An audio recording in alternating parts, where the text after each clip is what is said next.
తర్వాత క్యాలెండర్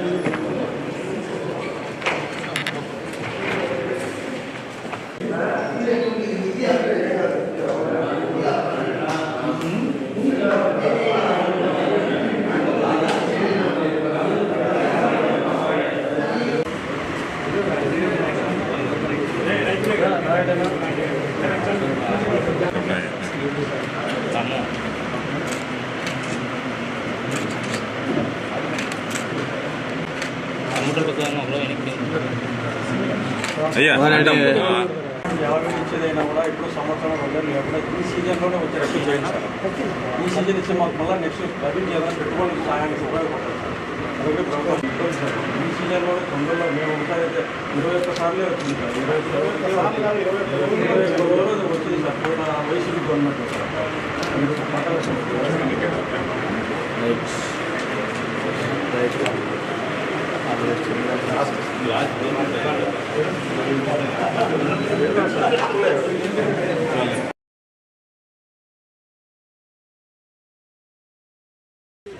అన్నా ఆన్ చేశాను షాపు కొట్టాను వినాష్ రెడ్డి తీసుకుని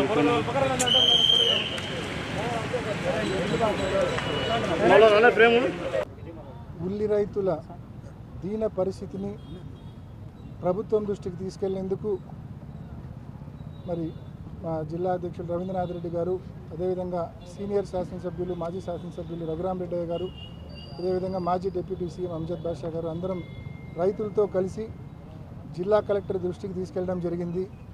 గడిచిన 3 రోజులుగా మరి మా మైదుకూరు మాజీ శాసనసభ్యులు రఘురామరెడ్డి అయితేనేమి, లేకుంటే రవీంద్రనాథ్ రెడ్డి గారు అయితేనేమి ఉల్లి పంటను రైతులతో పాటు పరిశీలించారు. కమలాపురం నియోజకవర్గంలో, మైదుకూరు నియోజకవర్గంలో పంటలు పరిశీలించి రైతుల యొక్క దీనమైన పరిస్థితిని అర్థం చేసుకొని ఇవాళ ప్రభుత్వం దృష్టికి అందరం కూడా వచ్చి కలెక్టర్ గారి ద్వారా ప్రభుత్వం దృష్టికి తీసుకెళ్తా ఉన్నాం.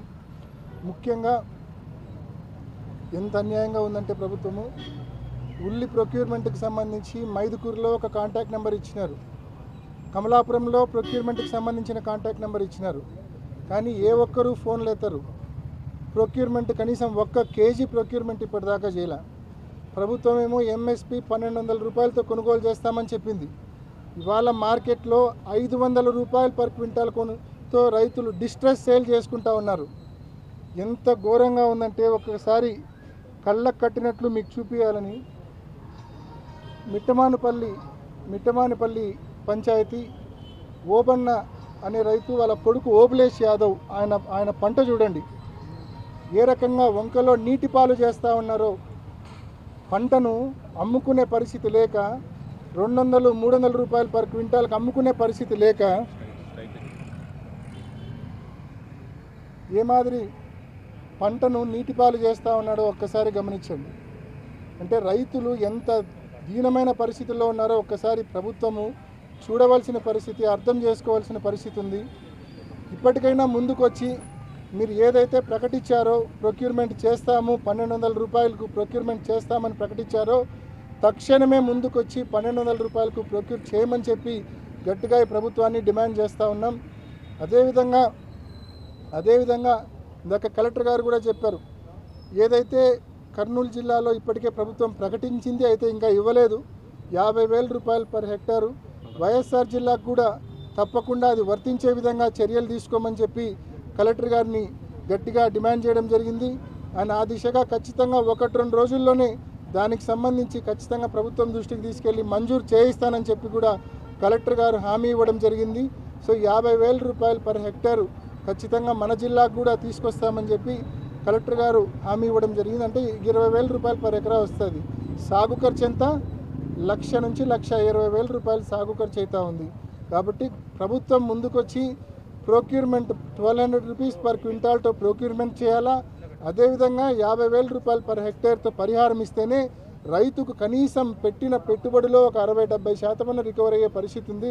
లేకుంటే పెట్టిన పెట్టుబడులు కూడా పూర్తిగా నీటిపాలయ్యే విధంగా ఉంది ఈ మాదిరి. కాబట్టి ఖచ్చితంగా ప్రభుత్వం ముందుకొచ్చి రైతులను, ఉల్లి రైతులను తక్షణమే ఆదుకోవాలని చెప్పి మరొకసారి ప్రభుత్వాన్ని డిమాండ్ చేస్తూ ఉన్నాం.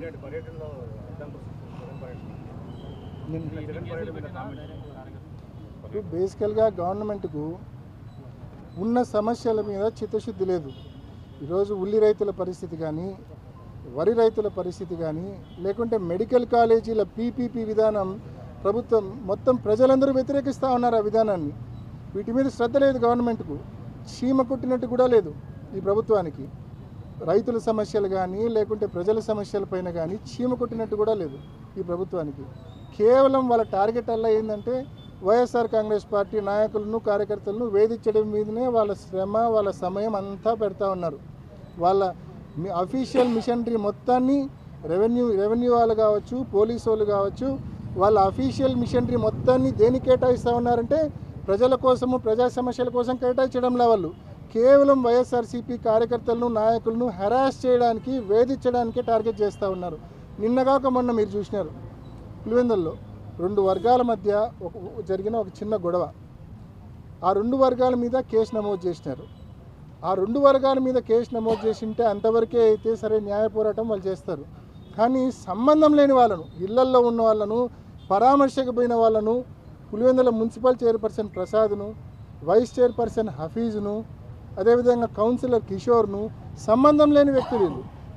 ఏమాత్రం సంబంధం లేని వ్యక్తులు కేవలం ఆసుపత్రికి పరామర్శకు పోయిన వాళ్ళను కూడా 307 సెక్షన్ పెట్టి, అంటే ఏ రకంగా అబ్యూజ్ ఆఫ్ లా జరుగుతూ ఉందో ఈ రాష్ట్రంలో ఒక్కసారి అర్థం చేసుకోవాలా.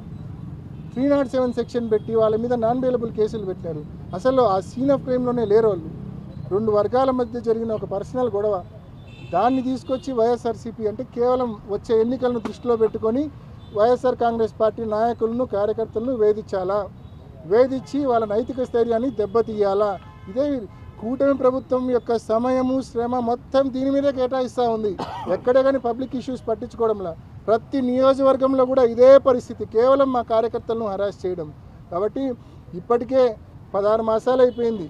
ఇంకా మ్యాటర్ ఆఫ్ టైం, ఒక 2 ఏళ్ళు 3 ఏళ్ళు ఖచ్చితంగా వైఎస్ఆర్ కాంగ్రెస్ పార్టీ ప్రభుత్వం. నిన్న చూసినాను మీరు, జగన్మోహన్ రెడ్డి గారు ఉత్తరాంధ్రకు నర్సీపట్నానికి మెడికల్ కాలేజీకి వెళ్తే ఏ రకంగా జనాలు తండోపతండాలుగా రోడ్లు పట్టని విధంగా ఏ రకంగా జనాలు వచ్చారో మీరు చూసినారు. ఖచ్చితంగా వర్షాన్ని సైతం కూడా లెక్క చేయకుండా ఏ రకంగా జగన్మోహన్ రెడ్డి గారి కోసం వేచి చూశారో మీరంతా చూశారు. ఖచ్చితంగా it is return on the wall. కేవలం సమయం కోసం ఓపిక్గా నిరీక్షించాలంటే ప్రజలకు, వైసీపీ కార్యకర్తలకు అందరికీ కొంచెం సమయం వేచి చూస్తే మంచి రోజులు తప్పకుండా వస్తాయి. వచ్చినప్పుడు మాత్రం చట్టపరంగానే వీళ్ళందరికీ కూడా తప్పకుండా ఈ అధికారులకు కానీ, ఈ తప్పు చేసిన అధికారులకు కానీ, తప్పు చేసిన తెదేపా కార్యకర్తలకు కానీ ఖచ్చితంగా చట్టం ముందు నిలబెట్టి గుణపాఠం నేర్పుతామనే విషయాన్ని తెలియజేస్తా ఉన్నాం.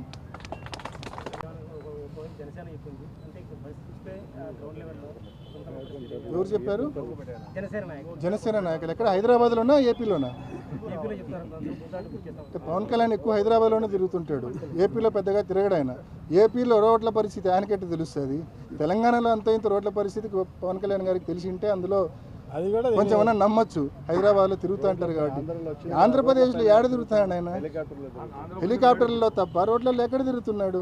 కాబట్టి ఊరికే వాళ్ళ బాస్ చంద్రబాబు నాయుడు గారిని మెప్పించడానికో, ఆయన్ను ప్లీజ్ చేయడానికో ఈ మాదిరి రోడ్లు బాగా చేసినామని చెప్పుకోవడానికి ఇంకా ఆయన వాళ్ళ బాస్ ఇద్దరు సంకలు గుద్దుకోవాల్సిందే తప్ప ప్రజలు, మీకు తెలుసు మోర్ ఇంపార్టెంట్లీ రోడ్ల పరిస్థితి ఎంత అన్యాయంగా ఉందో మీరు చూస్తూ ఉన్నారు, ప్రజలు చూస్తూ ఉన్నారు, మీరు చూస్తూ ఉన్నారు.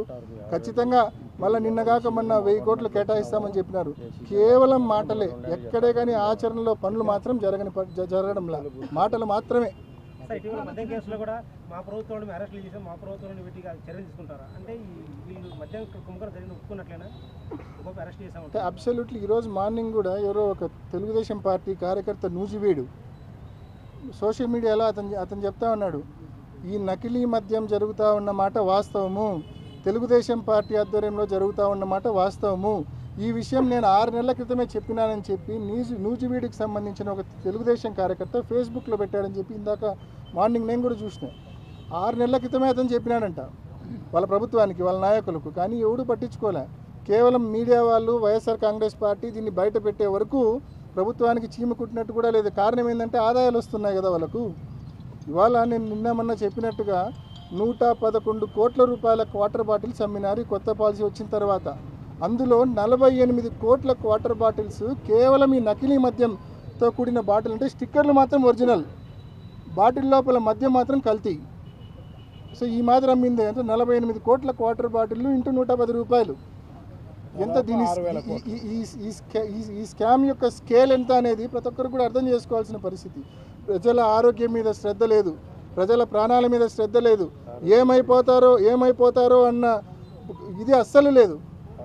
ఏమాత్రం భయం లేకుండా ఇటువంటి కల్తీ సారా స్కామ్లు ఈ ప్రభుత్వం చేస్తారు. అందుకే మేము కేంద్రం ఆధ్వర్యంలో వీళ్ళు ఏముంటారు, ఏసీబీనో లేకుంటే సిఐడినో వేస్తారు. ఏముంది వాళ్ళు ఏం చేస్తారు, ఏం తప్పు లేదని చెప్తారు. సిబిఐయో ఈడీ ముందుకు వచ్చి ఇదే పరిస్థితి ఒడిశాలో జరిగినప్పుడు, జార్ఖండ్లో జరిగినప్పుడు ఇదే పరిస్థితి, ఈడీ ఇమ్మీడియట్గా మరుసటి రోజే ఎంటర్ అయింది. సేమ్ టైప్ ఆఫ్ కల్తీ మద్యం స్కామ్. మరుసటి రోజే ఈడీ ఎంటర్ అయ్యి టక రైడ్లు చేసి మొత్తం అక్కడ ఉన్న వాళ్ళందరినీ ఫిక్స్ చేసింది. ఈరోజు ఎందుకు ఈడీ మరి నిద్రపోతూ ఉంది, ఎందుకు సిబిఐ నిద్రపోతూ ఉంది? ఖచ్చితంగా కేంద్రం చొరవ చూపాలా. ఇది తెలుగుదేశం పార్టీ వాళ్ళ అక్రమ సంపాదనకు సంబంధించిన అంశమే కాదు ఇది.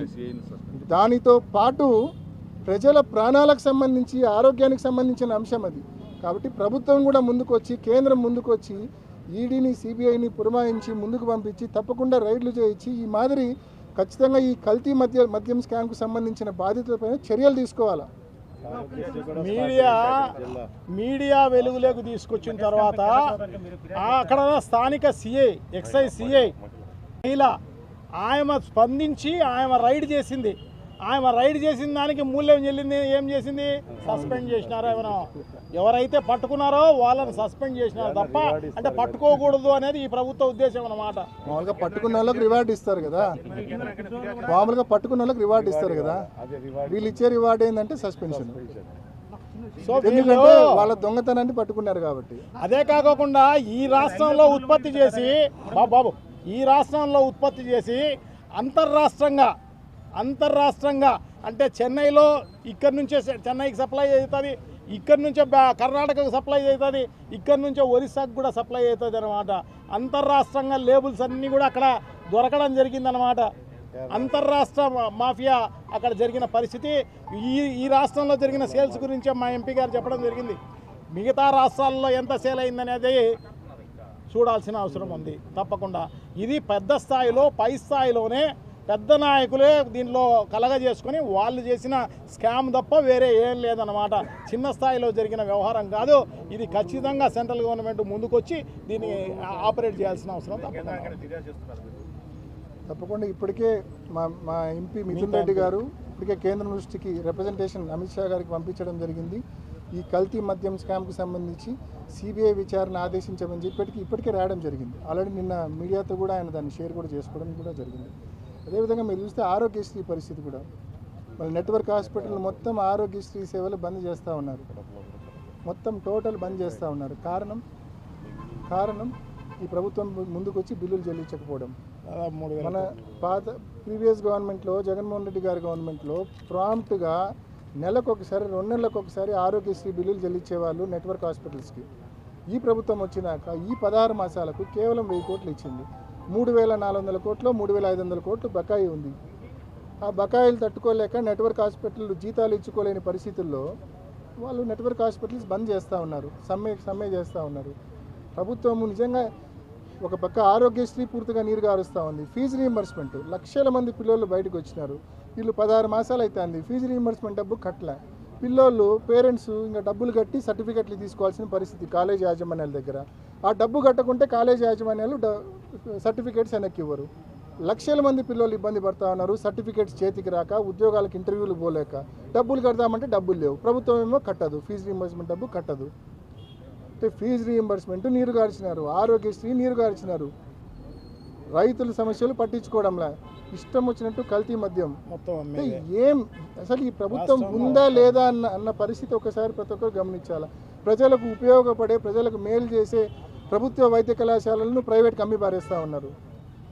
అంటే ఈ ప్రభుత్వం ఉందా లేదా, ఎవరి కోసం ఈ ప్రభుత్వం పనిచేస్తూ ఉందో నిజంగా వాళ్ళకు వాళ్ళే ప్రశ్నించుకోవాల్సిన అవసరం ఉంది. సో ఇప్పుడు ప్రెస్ మీట్ అక్కడ